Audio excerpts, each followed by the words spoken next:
देश की ताकत तीनों है, महान जवान, किसान और जनता महान। एयरसेल मैक्सिस मामला, पी चिदंबरम के खिलाफ अभियोजन की मंजूरी, ईडी ने बढ़ाई कानूनी कार्रवाई की रफ्तार। बहुचर्चित एयरसेल मैक्सिस मनी लॉन्ड्रिंग मामले में अहम प्रगति हुई है। प्रवर्तन निदेशालय ईडी को पूर्व केंद्रीय वित्त मंत्री पी चिदंबरम के खिलाफ अभियोजन चलाने की औपचारिक मंजूरी मिल गई है। एजेंसी के मुताबिक सक्षम प्राधिकारी ने 10 फरवरी को यह स्वीकृति दी, जो हालिया न्यायिक निर्देशों के अनुरूप है। इस मंजूरी के साथ ही मनी लॉन्ड्रिंग रोकथाम अधिनियम के तहत विशेष अदालत में लंबित कार्यवाही को आगे बढ़ाने का रास्ता साफ हो गया है। ईडी के अनुसार ये मंजूरी दंड प्रक्रिया संहिता की धारा 197 अब भारतीय नागरिक सुरक्षा संहिता 2023 की धारा 218 के तहत आवश्यक थी। हाल ही में सुप्रीम कोर्ट ने स्पष्ट किया था कि लोक सेवकों के खिलाफ उनके आधिकारिक कर्तव्यों से जुड़े मामलों में अभियोजन से पहले सक्षम प्राधिकारी की मंजूरी अनिवार्य है। इसी कानूनी स्थिति को ध्यान में रखते हुए ईडी ने आवश्यक प्रक्रिया पूरी की और मंजूरी आदेश को राउज एवेन्यू स्थित विशेष पीएमएलए अदालत में प्रस्तुत कर दिया है। अब अदालत में मामले की सुनवाई दोबारा गति पकड़ सकती है। एयरसेल मैक्सिस मामला 2006 में हुए एक प्रत्यक्ष विदेशी निवेश प्रस्ताव से जुड़ा है। इस संबंध में केंद्रीय अन्वेषण ब्यूरो सीबीआई ने 9 अक्टूबर 2011 को एफआईआर दर्ज की थी।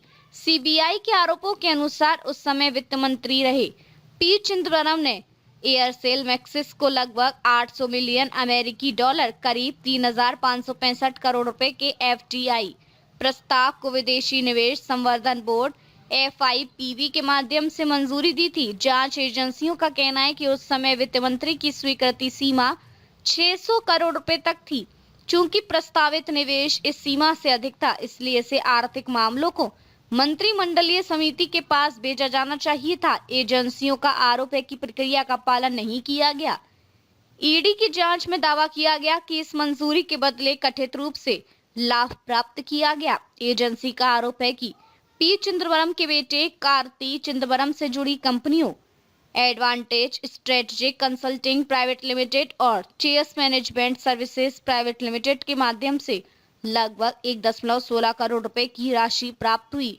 ईडी के अनुसार इस राशि को अपराध की आय प्रोसीड ऑफ क्राइम माना गया। 2017 में इन संपत्तियों को अस्थायी रूप से अटैच जब्त किया गया है। 2018 में न्याय निर्णायक प्राधिकरण ने इस अटैचमेंट की पुष्टि की।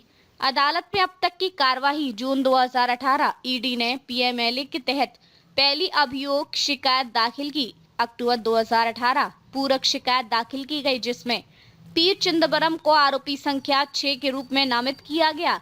नवंबर 2021 विशेष अदालत ने कथित मनी लॉन्ड्रिंग अपराध का संज्ञान लिया। हालांकि अभियोजन की मंजूरी को लेकर कानूनी पेचीदगियों के कारण सुनवाई की गति प्रभावित रही। अब औपचारिक स्वीकृति मिलने के बाद ईडी अदालत से आगे की सुनवाई तेज करने का अनुरोध कर सकती है। एयरसेल मैक्सिस मामला लंबे समय से राजनीतिक बहस का विषय रहा है।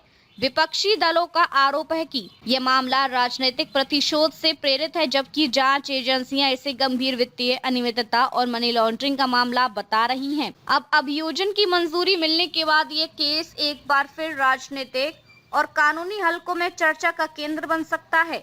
विशेष अदालत में आगे की सुनवाई के दौरान यह स्पष्ट होगा कि आरोपों को साबित करने के लिए ईडी और बचाव पक्ष किस रणनीति के साथ अदालत में उतरता है। फिलहाल सभी की नजरें राउज एवेन्यू की विशेष अदालत पर टिकी हैं, जहां इस हाई प्रोफाइल मामले की अगली सुनवाई महत्वपूर्ण मोड़ साबित हो सकती है। देखते रहिए changing future TV. Like, share और सब्सक्राइब करना ना भूलें। देश, दुनिया और भविष्य की सबसे बड़ी खबरों के लिए।